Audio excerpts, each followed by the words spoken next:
Hello, hello, hi, folks. Welcome. Happy Wednesday. In hopes that you squeezed more out of your day than the day squeezed out of you. I am Sean Azimi with SideGigSean.com, where I help you look, start, and grow your side business. Welcome. Good to see you. Quick announcement. Tomorrow, Thursdays with Sean is on at 5 p.m. Pacific Standard Time tomorrow. Jenny, salam. How are you? Good to see you. So tomorrow, Thursdays with Sean, with Dr. Netta. I'm going to bring it. So it's going to be a fun interview. The interviewer gets to be interviewed. Yes. PK, what is good? So tonight, let's talk about boosting somebody's strength and morale. Yeah. Oh, I'm going to bring it tomorrow. You know I'd bring it, baby. It's going to be fun. I have some good questions for her. So, yeah, it'll be fun. So how do you boost somebody's morale? Oftentimes, especially if you're in this profession, network marketing, MLM, so some of you, when I say that, like cringe, right? Anyway, network marketing, MLM, direct sales, social retail, whatever you want to call it. If you're in this profession, and if you're committed to it, like you really want to build a team and you want to grow, then you tend to, especially if you're starting, this is so me in the beginning, you tend to want to do like a lot for your teammate, the person you brought in, right? And sometimes that's a great idea. And sometimes, maybe not. Let's see. Let me give you a little story. I'll give you a little example, a little story of an example. Since we're not doing a farmer story, let's do some plants. How about that? So there's two neighbors next to each other. One is an old retired teacher. The other one is an old engineer. Let's just call him an engineer. And they're in their retirement years. They love to garden and plant and grow stuff. So as they're doing this, they both have a garden, and the old retired teacher, if you would, waters the plants and gets to them, but that doesn't really overwater them or over care for them. So it's just there, just enough, maybe even a little less, right? And the other guy, the old retired engineer, he's into technology and gadgets and stuff, and he's got all this stuff, and he cares for them and talks to them and waters them all the time, and they're just fuller. He's got a full garden, the same plants, but it looks like his is much fuller. Well, one night when they sleep in, overnight, there's a little storm with heavy rains and heavy wind. And the next morning when they wake up, they both see that their gardens are somewhat damaged. The guy with the old engineer, his garden is pretty bad. All the plants are out of the dirt, the roots are out, and it just spread all over the yard, and it's just really bad. But the old retired teacher's yard is not really, it's not like that at all. He doesn't have actually any plants that are out of the dirt. So the old retired engineer comes to the neighbor's door and says, "Hey, how'd you make it through the storm?" Shows him the yard, says, "That's kind of weird. My yard, I take care of it so much. I water it all the time. I'm always there, just taking out the weeds and just really taking care of the garden all the time. And yet, through the storm, yours is the one who stood the ground, and you don't take care of them as much as I do. Why is that?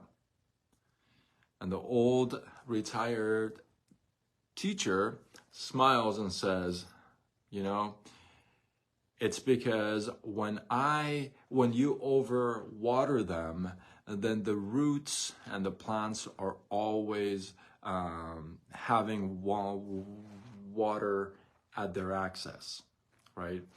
But with me, I water them just enough so that the roots actually have to grow and get stronger and search for some water themselves. So they got to grow and spread and actually look for some extra water in the dirt. And what happens is that these roots, as they grow, they're going to get stronger and stronger and stronger. So that's why they withstood the storm.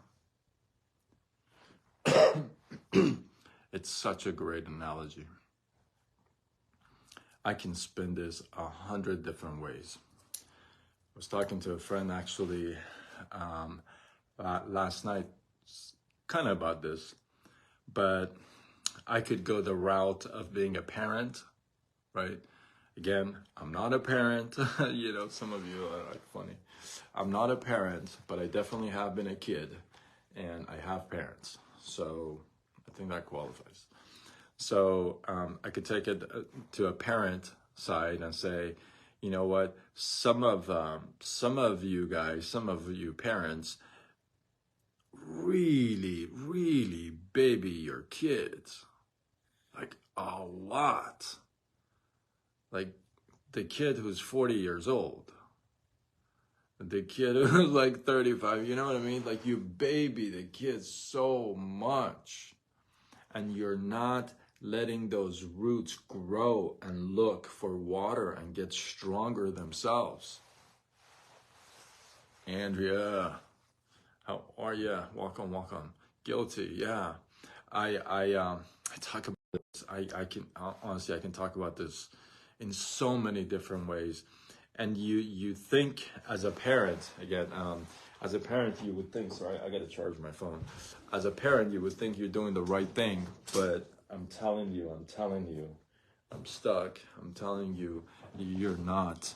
I have no idea why my wire is stuck. Oh my goodness.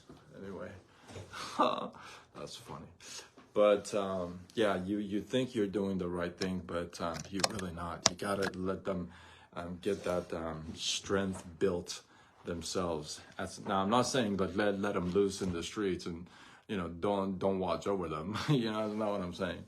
So I could take it to that side, or I could take it to the business, the professional side, and say, man, we babysit these teammates who are new so much because we want them to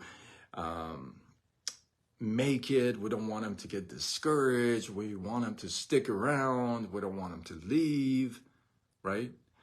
But we babysit them. How? They ask a question, we jump. We're ready to give answers. We're ready to give the answer instead of giving the direction. Oof. That's a good one, folks. We can talk about that.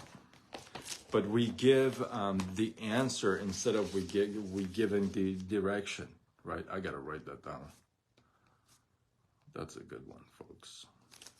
Right? And we're always there, but that's not how they learn. That's not how they grow, because our goal is to make them independent. Our goal is to make them do their thing, right? The sooner they're on their own, they're doing their thing, the sooner they're doing well. Team money. So I could take it on that side and say, hey, maybe we water way too much. We care way too much. We give way too much. And we are not really strengthening those roots. We're not really giving them the chance to grow. They may not see it in the beginning, but it makes a whole lot of sense if you actually have that conversation so there's no misunderstanding. You can just say, hey, listen, I'm not going to just give you the answer, but I'm going to tell you where to go to find the answer because I want you to learn. So if you let somebody loose in the streets and not explain things, it's not very inspiring, motivating. They're going to get discouraged right away. But if you have that conversation, that language with them, then they know why you're doing it, and you're letting them know, listen, you're growing a team, and you're going to have people ask you this question. You can't just come to me all the time and say, Sean, do this, Sean, do that, right? You got to be able to do it on your own. So you got to be able to water enough, right? Be there enough, but let the roots grow and have a chance to get stronger. So with that, hopefully you guys got some love, some inspiration, some value from this. Drop one takeaway from this live down below. Let this feed grow. Don't forget tomorrow, Thursdays with Sean at 5 p.m. Pacific Standard Time. I am sitting with Dr. Netta. I'm excited. You guys, I'm bringing the questions. So tomorrow will be fun. And with that, thank you. Jenny, I appreciate it. And with that, you have a question. Can you send it to me, please? Send it. Don't over-fertilize. Yeah, totally. That's so cool. And with that, I am Sean Azimi with SideGigSean.com, where I help you look, start, and grow your side business. And signing off until tomorrow when we do it all over again.